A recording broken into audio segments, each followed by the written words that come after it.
आपका। और जो हमारे एक्स सर्विसमैन के डिपार्टमेंट हैं, कांग्रेस पार्टी के जो इंचार्ज हैं, आपका भी यहाँ स्वागत। सबसे पहले शुरुआत में ही मैं आपको कहना चाहता हूँ कि हमने अपने मैनिफेस्टो में साफ लिख दिया है कि अग्निवीर स्कीम को हम रद्द कर देंगे, खत्म कर देंगे। अब मैं जानता हूं कि आप ताली बजा रहे हो, बट आपका नुकसान तो हो गया है। एक प्रकार से आपको तो चोट लग गई है और आपने एक सपना देखा था, आर्मी में जाने का सपना देखा था, देशभक्ति का सपना था। वो सपना अभी पूरा नहीं हुआ है। तो मेरी सोच है, जो 1,50,000 हमारे युवा हैं जिन्होंने आर्मी की पूरी प्रोसेस कंप्लीट की थी, अपनी जिंदगी के साल दिए, रनिंग की, वेट ट्रेनिंग की, अपनी स्ट्रेंथ बढ़ाई, उनको कोई ना कोई कॉम्पनसेशन तो मिलना ही चाहिए, कोई ना कोई रास्ता उनके लिए निकलना चाहिए। तो ये अब वो क्या रास्ता होगा, वो सरकार में आने के बाद हम उसको थोड़ा एनालाइज करेंगे। मगर मेरी सोच है कि ये जो 1,50,000 युवा हैं जिनको आर्मी ने एक्सेप्ट किया था, इनको कोई ना कोई कॉम्पनसेशन तो मिलनी ही पड़ेगी। देखिए, अग्निवीर स्कीम जो है वो एक्चुअली इंडियन आर्मी का स्कीम नहीं है। जब हमने थोड़ी गहराई में पता लगाया तो जब ये स्कीम बनाया गया, ये स्कीम आर्मी के लोगों ने नहीं बनाया है। जैसे नोटबंदी हुई थी, जहां फाइनेंस मिनिस्टर से नहीं पूछा गया, आरबीआई से नहीं पूछा गया, सीधा बाईपास कर दिया गया, पूरा सिस्टम बाईपास कर दिया गया। वैसे ही अग्निवीर स्कीम को बनाने में पूरा सिस्टम बाईपास कर दिया गया। यह प्रधानमंत्री के ऑफिस में डिसीजन लिया गया, एनएसए ने डिसीजन लिया, नेशनल सिक्योरिटी एडवाइजर ने डिसीजन लिया, आर्मी से नहीं पूछा, बाकी फोर्सेस से नहीं पूछा।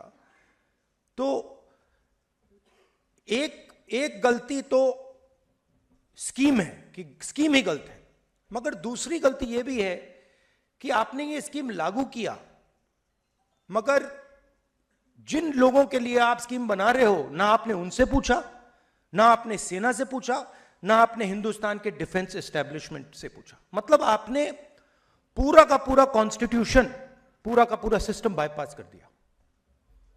तो ये मेरे मुताबिक दो प्रॉब्लम्स हैं। अभी चुनाव हो रहा है और कॉन्स्टिट्यूशन पर, संविधान पर पूरी फुल अटैक किया जा रहा है। हिंदुस्तान में 15% दलितों की आबादी है, ठीक है, 8% आदिवासियों की है। आप जानते हो पिछड़े वर्ग के कितने लोग हैं हिंदुस्तान में? यहां पे पिछड़े वर्ग के लोग हैं ना, है ना? आप जानते हो आपकी आबादी कितनी है?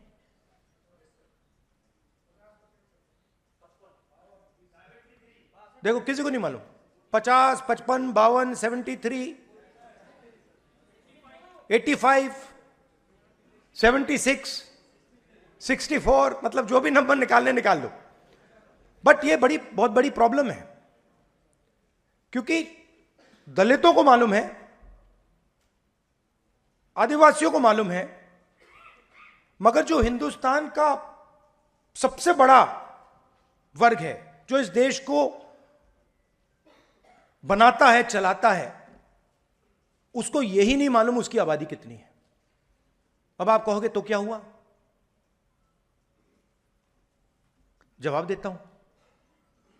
आप नेशनल मीडिया देखिए, नेशनल मीडिया पूरा नैरेटिव बनाता है। मीडिया में आपको अग्निवीर के बारे में तो कुछ नहीं दिख रहा ना। मीडिया में आता है अग्निवीर? कहीं नहीं आता ना। 1,50,000 लोगों का नुकसान हुआ है, मगर कहीं नहीं आता। आपको मालूम है क्यों नहीं आता है? मीडिया आपका नहीं है। मीडिया में ना एक दलित है, ना एक आदिवासी है, ना एक पिछड़े वर्ग का व्यक्ति है, ना एक गरीब जनरल कास्ट का व्यक्ति है। 2-3% का मीडिया है, और जो हिंदुस्तान के बड़े बड़े अरबपति चाहते हैं वो मीडिया में आता है। तो मीडिया में आपकी कोई भागीदारी नहीं है, इसलिए आपकी आवाज कोई नहीं सुन रहा। आपका उसमें कोई है ही नहीं। कॉर्पोरेट इंडिया को देखिए, 200 सबसे बड़ी कंपनियां, जहां आप शायद जॉब ढूंढने की कोशिश करोगे, उनकी लिस्ट निकालिए, उनके मालिकों की लिस्ट निकालिए, उनमें आपको एक पिछड़ा नहीं मिलेगा, एक दलित नहीं मिलेगा, एक आदिवासी नहीं मिलेगा, एक गरीब जनरल कास्ट का नहीं मिलेगा। अरबों रुपए उनको दिए जाते हैं। 16 लाख करोड़ रुपए उनका कर्जा माफ किया गया है। आप जीएसटी देते हो ना? जीएसटी देते हो ना? ये आपने शर्ट पहनी है, कितने की खरीदी आपने? हाँ, ये आप 28% जीएसटी। आप ज्यादा जीएसटी देते हो, अदानी ज्यादा देता है? जितनी आप देते हो उतनी वो देता है। अगर वो शर्ट खरीदेगा, आप 28 दोगे तो वो भी 28 देगा, आप भी 28 दोगे। जीएसटी एक जैसे दे रहे हो, पूरा का पूरा पैसा उनको जा रहा है, आपको 1 रुपया नहीं। आपका कभी कर्जा माफ हुआ है? कभी नहीं। आपके पिता का कर्जा माफ हुआ है? आपके किसी रिश्तेदार का कर्जा माफ हुआ है? नहीं। अदानी जी का 22 अरबपतियों का 16 लाख करोड़ रुपया माफ हुआ है। 16 लाख मतलब, बात समझो, 24 साल का मनरेगा का पैसा उनका माफ हुआ है। अब मैं ये सवाल पूछ रहा हूं कि अगर उनका हो सकता है, तो ये जो युवा हैं जो अग्निवीर के लिए मतलब लाइन लगा रहे हैं, सेना में जाने के लिए लाइन लगा रहे हैं, या शिक्षा में कॉलेज यूनिवर्सिटी में पढ़ रहे हैं, उनका क्यों नहीं हो रहा? मतलब आपकी क्या गलती है? आपने क्या किया? क्यों? क्योंकि आपकी भागीदारी नहीं है। आप ना मीडिया में हो, ना कॉर्पोरेट इंडिया में हो, ना स्कूल कॉलेजेस चलाते हो, ना सरकारें चलाते हो। आपको वो फोन दे देते हैं। इंस्टाग्राम यूज करते हो आप लोग? देखते हो ना इंस्टाग्राम? आप लोग इंस्टाग्राम पे हो, रील देख रहे हो। रील देखने से पैसा तो नहीं बन रहा ना, खर्च हो रहा है ना। तो ये मेन मुद्दा है हिंदुस्तान में कि ये जो 90% लोग हैं, इनकी भागीदारी कितनी है? अगर कर्जा माफ हो रहा है तो 90% का कितना हो रहा है? सरकार को 90 अफसर चलाते हैं, हिंदुस्तान की सरकार को नरेंद्र मोदी जी साइन करते हैं। 90 आईएएस अफसर हिंदुस्तान की सरकार को चलाते हैं। फाइनेंस मिनिस्ट्री में है, डिफेंस मिनिस्ट्री में है। अग्निवीर का निर्णय उन्होंने लिया है। नरेंद्र मोदी जी ने अग्निवीर का डिसीजन सोचा और उन्होंने एक्शन किया। पूरा स्ट्रक्चर उन्होंने बनाया, कितने पैसे मिलेंगे, कितने सालों के लिए होगा, ये पूरा उन्होंने बनाया। 90 हैं। 90 में से 3 पिछड़े वर्ग के हैं, और उनको पीछे किसी छोटे से डिपार्टमेंट में बैठा रखा है। फाइनेंस मिनिस्ट्री में कोई नहीं है, डिफेंस मिनिस्ट्री में कोई नहीं है, बड़ी बड़े मंत्रालयों में कोई नहीं है। 3 दलित, 3 ओबीसी, 1 आदिवासी। और अगर आप बजट को देखेंगे तो अगर हिंदुस्तान की सरकार 100 रुपए खर्च करती है तो जो 90% आबादी वाले हैं वो 6 रुपए 10 पैसे का निर्णय लेते हैं। पहले पब्लिक सेक्टर हुआ करता था, आर्मी हुआ करती थी, ये सारे के सारे रास्ते बंद किए जा रहे हैं। पहले ओबीसी को, दलित को, गरीब जनरल कास्ट को पब्लिक सेक्टर में नौकरी मिल जाती थी, सेना में जा सकते थे, पेंशन मिलती थी। अग्निवीर क्या है? अग्निवीर का सच्चा मतलब है कि जो गरीब लोग हैं उनको हम पेंशन नहीं देना चाहते, उनको हम शहीद का दर्जा नहीं देना चाहते, उनको हम कैंटीन नहीं देना चाहते। अमीर लोग हैं, उनको यह सब मिल जाएगा, मगर जो जवान हैं, जो शहीद होने के लिए तैयार है, वो दो तरीके के बन रहे हैं।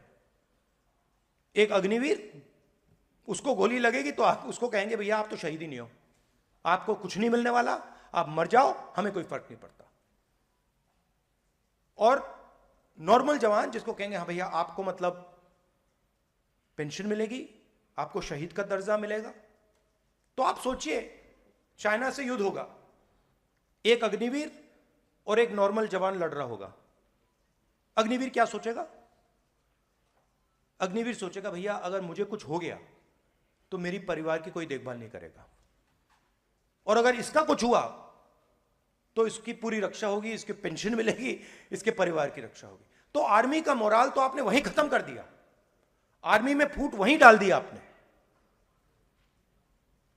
तो इसलिए हम अग्निवीर को खत्म करने जा रहे हैं। और मैं चाहता हूं कि आप थोड़ा पॉलिटिकली सोचिए, पॉलिटिकली एक्टिवेट होइए। आप 90% में से हो, आपकी शक्ति है, आप शक्ति अपनी पहचानो। मैं हैरान हो गया कि 1,50,000 अग्निवीर हैं, एक्स अग्निवीर, सॉरी, जिनको मतलब आर्मी ने एक्सेप्ट किया था, उनको फिर बाहर निकाल दिया, पेंडिंग। बट मैं आपको सच बताऊं, जितनी आपकी आवाज होनी चाहिए उतनी आपकी आवाज नहीं थी। यह रियलिटी है। अब उसका कारण है कि मीडिया भी आपके खिलाफ, कॉर्पोरेट इंडिया भी आपके खिलाफ, सरकार आपको धमका रही है, शासन धमका रहा है, फोटो ले रहे हैं, कह रहे हैं जॉब नहीं मिलेगी, वो सब है। मगर 1,50,000 लोगों में शक्ति भी बहुत है। वही तो पाकिस्तानी, खालिस्तानी, वो सब। और आपके अंदर देशभक्ति का सच्ची आग है, आपके अंदर है, और आपको वो आतंकवादी कह रहे हैं, और पूरा मीडिया कह रहा है, वो पूरा का पूरा मीडिया कह रहा है, वो किसानों को कह रहे हैं, आपको कह रहे हैं। तो ये इसलिए मैं चाहता हूं कि हम एक साथ काम करें, और अगर हम आपकी मदद कर सकें, आपको आपके लिए आर्मी में रास्ता बना सके, तो हम पूरी कोशिश करके आपके लिए रास्ता बनाएंगे। अब